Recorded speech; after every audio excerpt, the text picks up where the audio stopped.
If you want a stick shift in the 2025 VW GTI, you are out of luck because Volkswagen discontinued the manual transmission for this year, leaving just the 7-speed dual clutch automatic. So is what's left any good? And do we miss the manual transmission? Mike and I are going to dig in and share our experiences driving the GTI.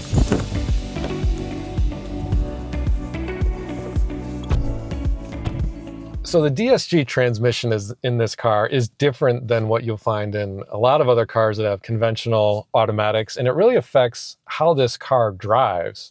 The thing that really stands out to me is the shift quickness, the shift pace, especially when you're getting on the gas. It really delivers the power from the turbocharged four-cylinder quickly. Yeah, this is one of the better dual clutch transmissions out there.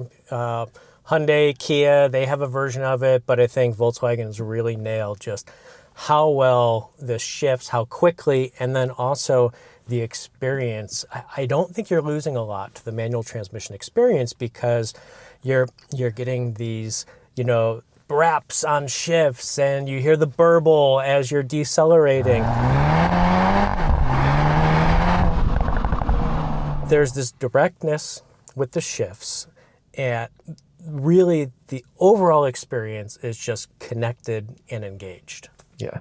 One thing I appreciated about it too is that driving a manual can kind of be a slog if you're in a lot of stop and go traffic. We are oftentimes around here near Chicago, and just to not have to deal with that was pretty great at times. Yeah, and then also this car has adaptive cruise control where it goes down to a stop and it follows, and a lot of manual transmissions don't have the full adaptive cruise control suite, but the GTI does. Yeah.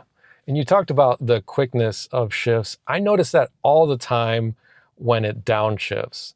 When you're not driving as hard in this car, I noticed some lag on the upshift side of it, but that went away the harder you drove it. Yeah. Here's where I think you took a misstep. Not driving hard. This car is so fun to drive. You need to be on it. And every lap, every trip to the vape shop needs to be like it's the last lap of the race. And then you just don't run into those quirky, slow transmission shifts when you're driving normally. I do have to bring up these paddles though, okay? Because it has this small little gear selector down here. It doesn't have a manual mode there. It has manual control on these paddles that make a little click when you upshift and downshift. I didn't care for that as much. It's kind of lacking that engagement that I want from a car like a GTI.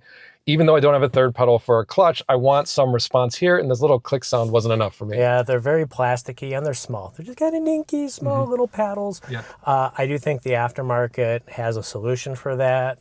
There are often extensions that you can buy with double-sided tape that go on the back. But it would be nice just to have a solid, more metal, positive engagement feeling from the factory. Yeah. The other thing, I know this is a performance car, but it's a hatchback, so there's still some practicality involved. So I do want to bring up fuel economy. Now, this has an extra gear than the manual, 7 speeds versus 6. No benefit to fuel economy though. This is 27 miles per gallon combined, same that the manual got before. So I would like to see a little bit more there, because if this is my everyday runabout, where's that extra efficiency with this transmission? Yeah, I'm not totally concerned about fuel economy in a car like this. Like I said, I'm going to rip around in it because it's so much fun. 27 miles per gallon combined is still pretty good. And what's really nice is that this makes its maximum power on regular 87 octane fuel. It wasn't always like that.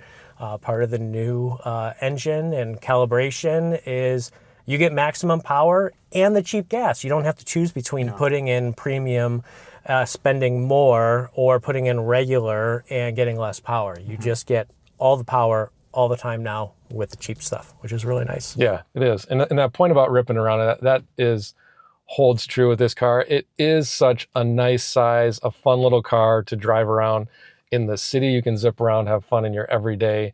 No matter where you're going, just like running errands, it's a fun car to be in. It's this really nice middle ground of power. It's not an insane amount of power where you're all of a sudden at triple digit speeds. You can blip through the gears, downshift, have those rev match, you have fun, but also like not be breaking the speed limit in 2 seconds. So I really do appreciate about how approachable and engaging this car is, just driving around town like normal. So we've talked a lot about the characteristics of the DS3 transmission. Joe, do you miss the manual not being available in this car? I do not miss the manual. And part of that is just because the previous manual transmission, I didn't think it was that good. I always felt like you weren't getting the full power. It was hard to drive fast. Getting off the line was difficult. I really enjoy the automatic, the DSG here, and I don't think you're losing a whole lot compared to the manual. In terms of like my view on this, I think this is probably, if you're interested more in getting the max performance out of this car, I think the DSG transmission is the way to go. If you want that higher level engagement, I still like having a third pedal to feel that connection to the car. And without that, I'm a little sad, especially as it seems to be going away from more and more cars. I would at least like to have the option of it here, but I might be looking at a 2024 GTI if I was in the market. Yeah, or if you're a manual transmission enthusiast, a Honda Civic Type R, which is like top level, best manual transmission. Yeah. I wouldn't even bother with the GTI manual. I would just go buy a Civic Type R. This car is right around 40,000, so yeah. Stepping up to Civic Type R is a little bit more, but it's not a ton more. No, and you can't get an automatic in the Type R either. So if you do want an automatic, this is a really good option.